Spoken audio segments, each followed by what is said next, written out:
I'm going to continue the story I was reading yesterday on Innocent, Diary of a King. The last chapters I read, 1 through 4, saw Innocent and his family, his brother and father killed, and now he is on his way to being taken from his homeland to a place where he will find a lot of evilness and suffering. And you can reference this with the book of Deuteronomy. Tonight I'm going to try to do chapters 5, 6, 7, and 8. Chapter 5, Off into the Unknown World. The next morning it started all over again. The ropes, the wagons, the long riding. We finally reached an area where the dirt turned white. It was hot under my feet. I could barely stand it. There was water everywhere. The water seemed to go out forever. I heard people in the village talking of such a place where fish were large enough to eat people. They said that the water went out so far that it fell off the earth on the other side.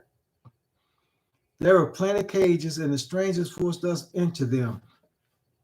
These cages were made like lion cages, only they had no tops.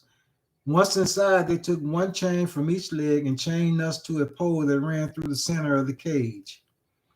They gave us plenty of water, but no food. We had to give up the water from inside right where we laid. The odor was sickening. I tried to hold my breath long enough for the smell to go away, but that was no good, so I laid in mine and went to sleep. I dreamed of angels, my mother and father, Abu, grandmother, and my little sister all had wings. They began to fly away to the clouds. I tried to follow them and saw that I didn't have wings. My feet were buried in the dirt. I yelled for them to come back, but they kept going. I called and called. I tried to pull my feet from the dirt, but with each pull, they seemed to go deeper and deeper. I awoke finding myself pulling at my chain. My leg was bleeding and flies covered the blood. I brushed them away and covered my leg with the white dirt. It burned, but the flies did stay away.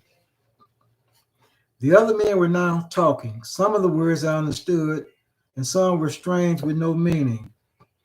Most of these men were from other villages. Only a few were from mine, but they were all much older than me. I heard the word ship and journey. I had no understanding of these words. I wish I was a man, then I could understand. The men talked and then grew silent. They had looks of wondering and longing on their faces. No one said another word throughout the night. We all just stared at the way we had come. We must have stayed at that spot for several days. Then the real nightmare began. The morning of the third day, we were awakened before the light hit the sky. There was smoke on the water, but I could see it. The biggest boat I had ever imagined. It looked to be the size of my village. 4 smaller boats had been pulled up on the white dirt, and the strangers were filling them with the men from the other cages. There was yelling and whistling and loud noises all around me. All the excitement made me dizzy. They left in the smaller boats one after another and went out to the giant one. I could see the men being pulled up on the sides by long ropes. Then the smaller boats would return. They continued until it was our turn. By my fears, I was terrified. What was inside a boat that was so large? Was it where the leader of the evil men lived? I would soon have my answer. The larger men went first, then us. As we got alongside the giant boat, I could see a group of evil men dressed in beautiful tops and bottoms. Their clothes had color and seemed to be made of fine cloth. They had hair that grew out of their faces, some long and some short. They looked like they were the leaders. There were other strangers peering over the sides and pointing down at us with long sticks. I was pulled up on the boat by my wrist. This was painful. I could feel my wrists as they grew and ached. Once on board, we all were pushed in the middle of the boat. I could see a hole in the floor with steps leading down into the belly of this giant ship. I could hear yelling coming from that hole. One by one, we were dragged to the hole and pushed down on the steps. There was a familiar smell coming from beneath the steps, and I knew this was not good. As I reached the bottom, a stranger was there and he put a rope around my neck. I was led to a wooden board and pushed on top of it. My legs were then chained to the inside of a pole that held places for 3 more chains. I noticed that there were 2 boards above me and 1 below. The top 2 were occupied. Boards like this covered the entire belly of the ship, and they all seemed filled. Our feet were pointed to the inside with our heads pointing outward. We could turn to the left and right, but there was not enough room to sit upward. There was a long trough that ran along the head side of the boards. This was filled with water that had the color of mud. Once we were all on the boards, the strangers left and closed the door of the hold. We were locked in the belly of a giant ship. I could hear muffled sounds coming from the outside. There was music and laughing and stomping. Inside the belly was silence and darkness and fear. I began to release myself.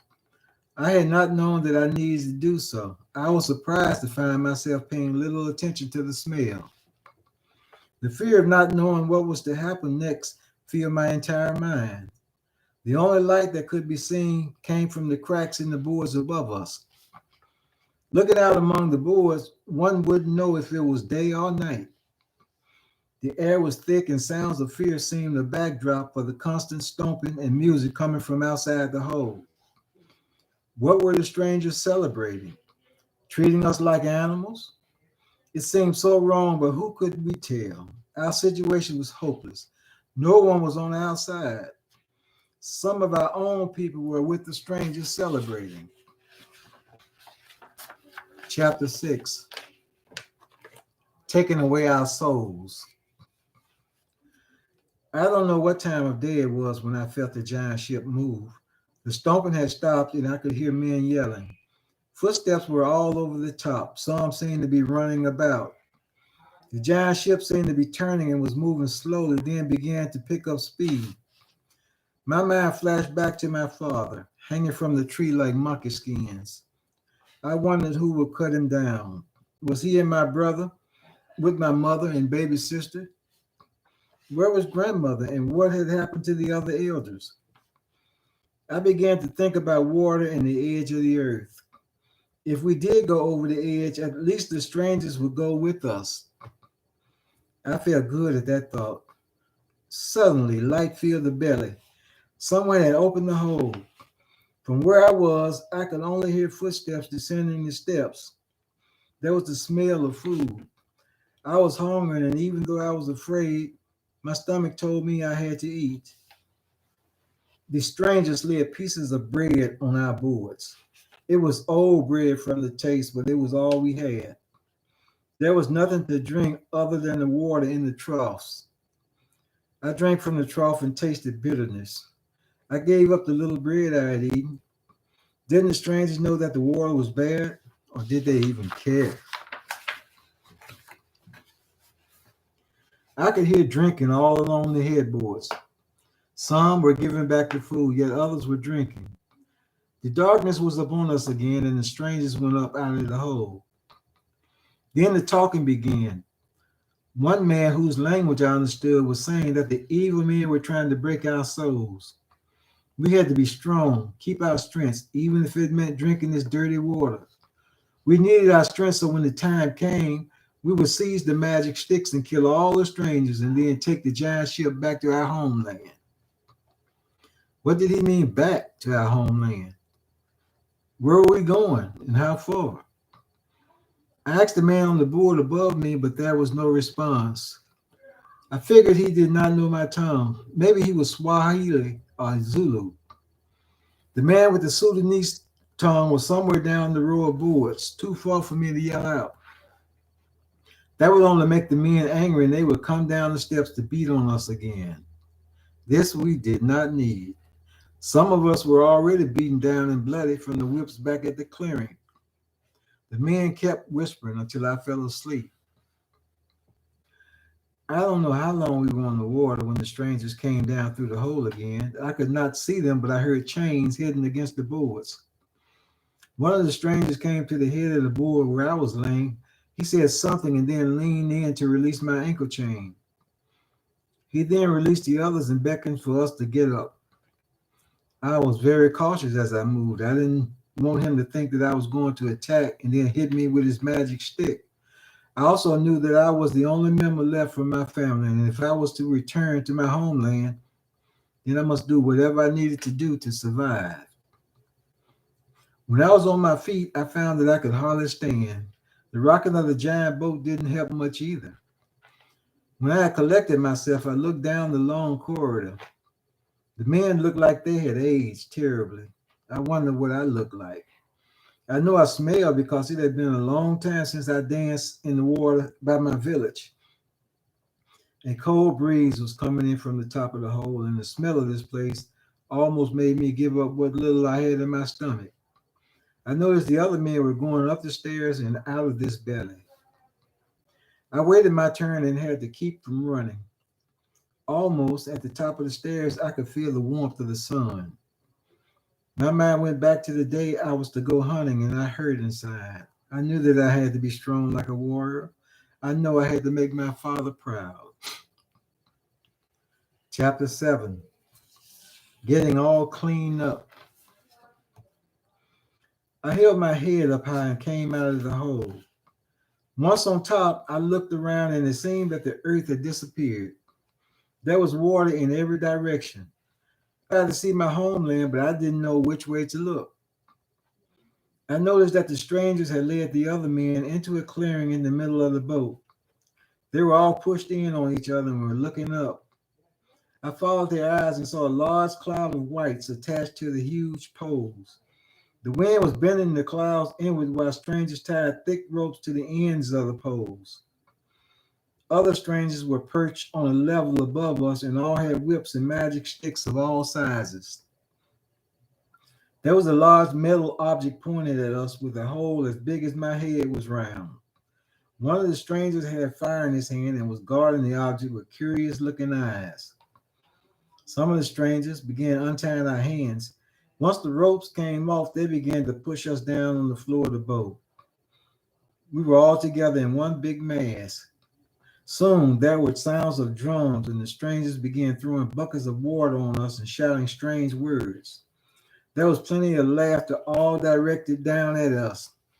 I felt very humiliated by this. What did they think we were, animals? The water came continuously. Soon it began to burn my skin where I had been beaten. I did my best to act as if it didn't hurt, but the burning was too strong. We was rolling all around on the floor of the giant boat like baby lions at play. Only this was not playing. Suddenly the water stopped. So did the music.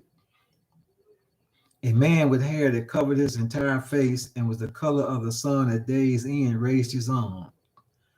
Four strangers began descending the row of steps that led to the white clouds. They each had huge bowls in their hands and flasks slung over their shoulders.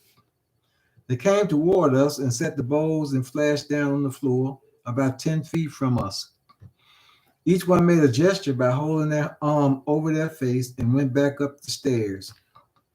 One stranger with no hair in sight began to whistle his whip in the air, then pointed to the bowls and acted as if he was eating air.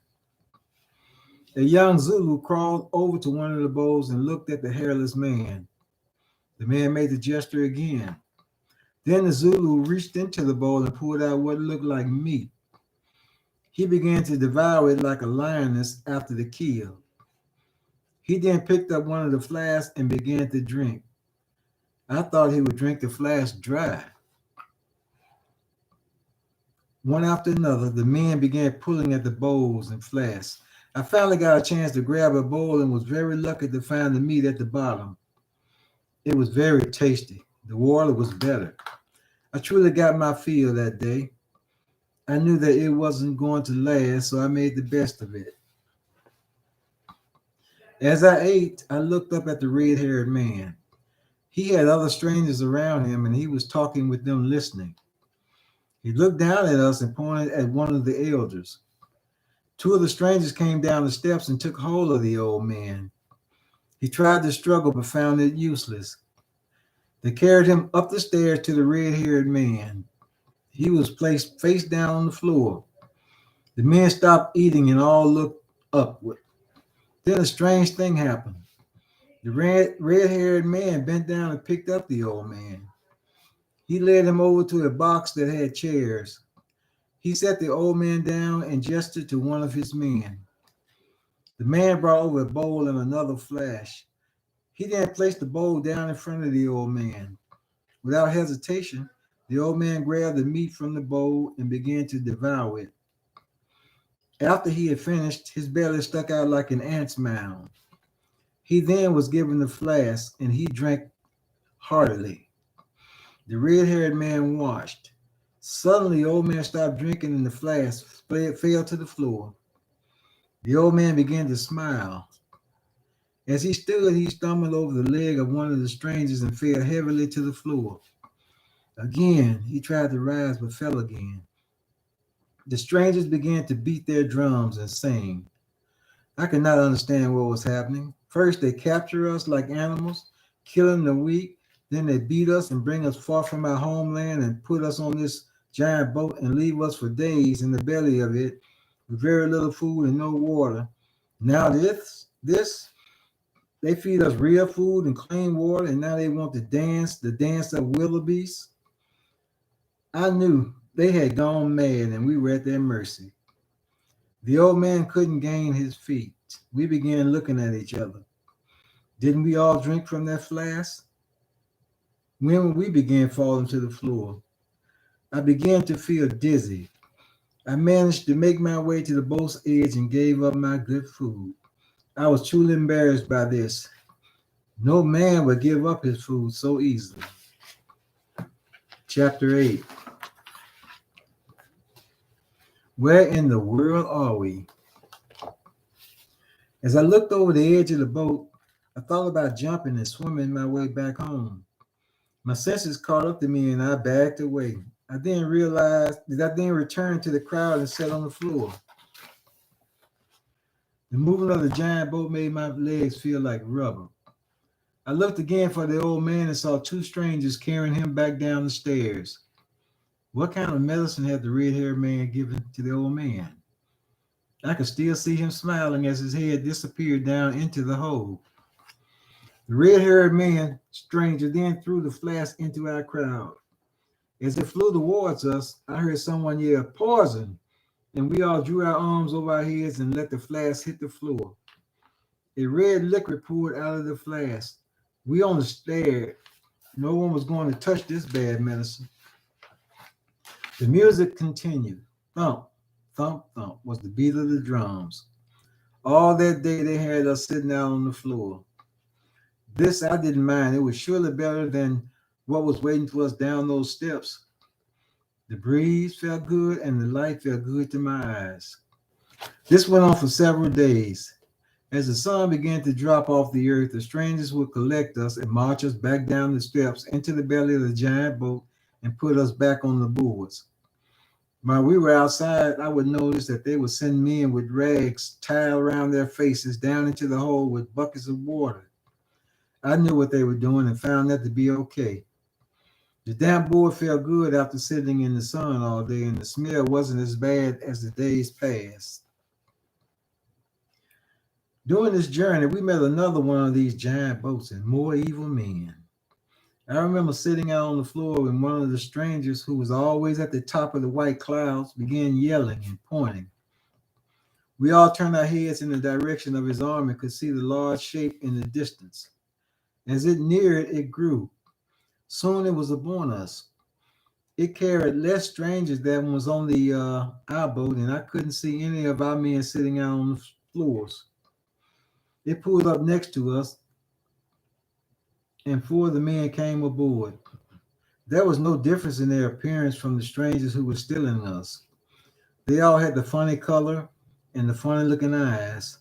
The new strangers were brought over to where we were sitting, and some of the older men were pulled up off the floor, and the new strangers started with that hateful touching.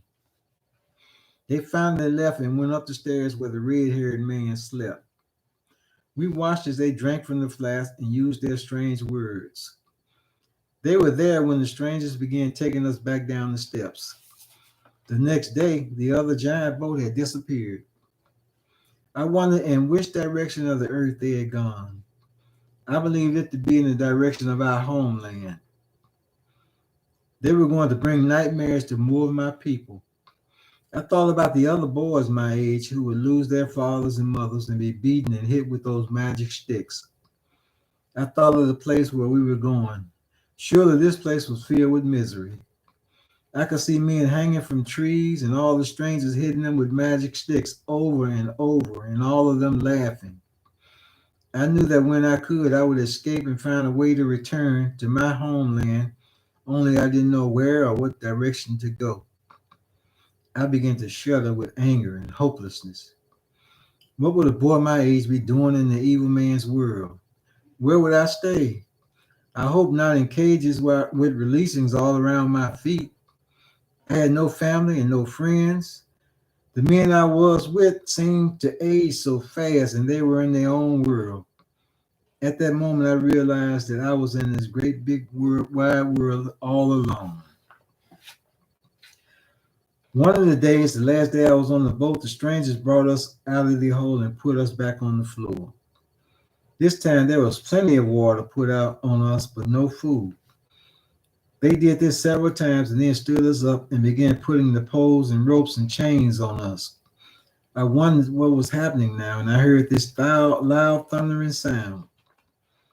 We all looked up to where the red-haired man was standing and saw smoke coming from the hole of the strange object with the size of my head. The man at the top of the clouds was waving and pointing, and then I saw it. Land. From the distance, I could see plenty of trees and hills as tall as the trees. I could see plenty of boats, giant ones and smaller ones. There seemed to be huts and lots of people moving about. They were all the strangers' people. I began to tremble. I knew the real nightmare was starting and I had nowhere to run and hide. This was all a dream. It had to be, or I had died and went to hell. Thank you. That's the end for today. Tomorrow, I'll try and read at least 3 or 4 more chapters, and I'll do this at 8 o'clock each night. Thank you all.